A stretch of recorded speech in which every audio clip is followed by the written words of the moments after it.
sommes filles de roi. Alors, déjà, comment est née l'idée de ce congrès? Il y avait des femmes qui se rassemblaient régulièrement à la maison en Normandie, quand j'habitais en Normandie. Et donc, on s'est posé la question, est-ce qu'on va rejoindre un groupe de prière des mères, etc. Et en fait, on a été travaillé toute l'année par le Seigneur, vraiment nous a travaillé sur la femme. La femme en tant que fille, en tant qu'épouse et en tant que mère. Et la femme dans tous ses talents.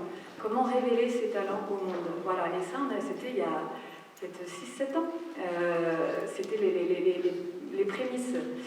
Et l'année dernière, en début d'année dernière, vraiment dans l'oraison, cette idée de rassembler des femmes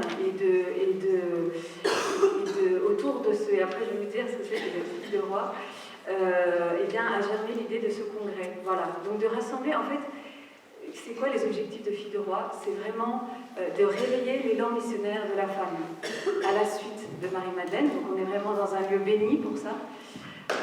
Le deuxième objectif, c'est donc de révéler ses talents dans le monde. Comme le disait justement, je ne sais plus qui, mais sur le génie, maintenant c'est l'abbé Goblat, sur le génie féminin.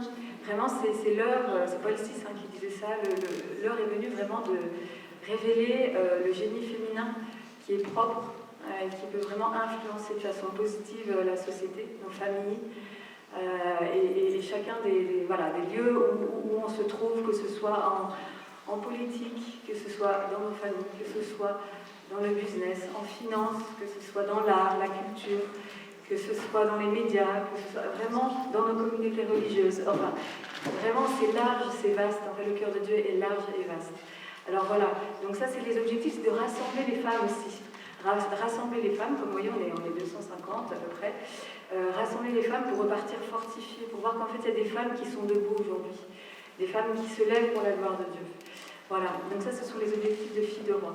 Et enfin, je dirais que si vous voyez le logo Filles de Roi, je ne sais pas s'il apparaît quelque part. Bon, sur vos badges, si vous avez des badges. Donc, là, voilà, c'est là-dessus. Alors, vous voyez, en fait, il y a la croix, il y a la femme orante, voilà, oui, c'est très bien. Il y a la femme orante et la femme combattante. Donc, on a travaillé autour de Marie-Madeleine. Femme orante et femme combattante. Et comme vous pouvez le voir, il y a comme un réceptacle. D'accord ? On reçoit tout de Dieu. En fait, on se reçoit femme dans ce réceptacle. On a quand même des entrailles. On est fait pour donner la vie, pour le don. Et cette femme, elle est au pied de la croix parce qu'on n'est rien sans la rédemption. Pourquoi Jésus est venu nous sauver? Parce qu'on est blessé par le péché, on est loin d'être parfaite. Et vraiment, le Seigneur, il est là, il nous donne la guérison.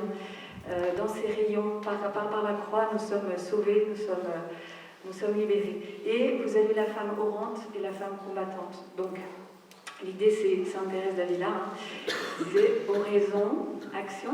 Donc, contemplation, action. Donc, on commence, si on peut commencer sa journée par l'oraison.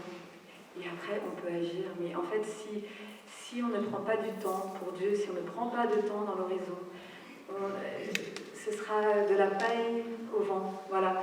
Et je pense que ça, c'est très important pour la femme, de remettre ça au centre de sa vie. L'oraison, l'adoration, la contemplation. Se recevoir de Dieu. Voilà. Et combattante, eh bien, nous sommes des guerrières aussi. Et donc, en recevant, on peut redonner au monde, et redonner au monde dans tout ce que je viens de vous dire, dans tous les domaines de la société. Et ça peut être dans sa propre famille, mère au foyer, ou alors en entreprise, dans des associations. Vraiment, il y a tellement de lieux dans l'Église. Voilà. Donc, je prie le Seigneur, je vais laisser la parole à